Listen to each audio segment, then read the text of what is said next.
Hi friends, வணக்கம். எல்லாரும் எப்படி இருக்கீங்க? நான் வந்து ஒரு 2 நாள் வீடியோஸ் போட முடியல, கொஞ்சம் வெளியில் போயிருந்தேன். அதனால தான் உங்களால் வீடியோஸ் கண்டினியூஸாக ஷேர் பண்ண முடியல.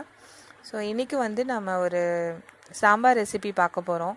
இது வந்து ரொம்ப ரொம்ப ஹெல்த்தியான ஒரு ரெசிபி. ஸோ குழந்தைங்களுக்கு வந்து நம்ம வாரத்துக்கு ஒரு நாள் கண்டிப்பாக இதை செஞ்சு கொடுக்கணும்.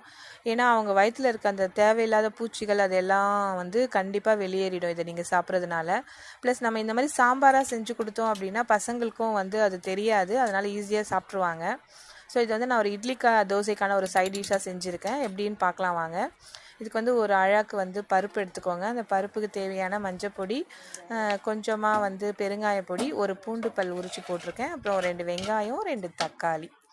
ஸோ இவ்வளோ தான். இது எல்லாத்தையும் வந்து பருப்புலேயே ஒன்றா போட்டுருங்க. அதுக்கப்புறம் நம்ம இந்த சுண்டைக்காயை வந்து பச்சை சுண்டைக்காவை எடுத்துருக்கோம். இதை வந்து ஒரு தட்டி தண்ணியில் நல்லா அலசிட்டு எடுத்து போட்டுக்கோங்க. அப்படி இல்லைன்னா 2ஆக கட் பண்ணி கூட போட்டுக்கலாம்.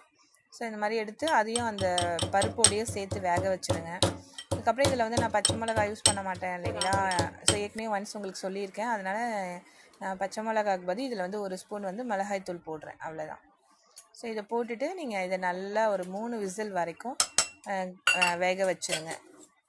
வேக வச்சு எடுத்துகிட்டு இதை நல்லா பார்த்தீங்கன்னா இந்த சுண்டைக்காய் வந்து கண்டிப்பாக அதில் சுண்டைக்காய் மாதிரியே ஷேப் தெரியாது பசங்களுக்கு. அதனால் இதை நல்லா கடைஞ்சிடுங்க.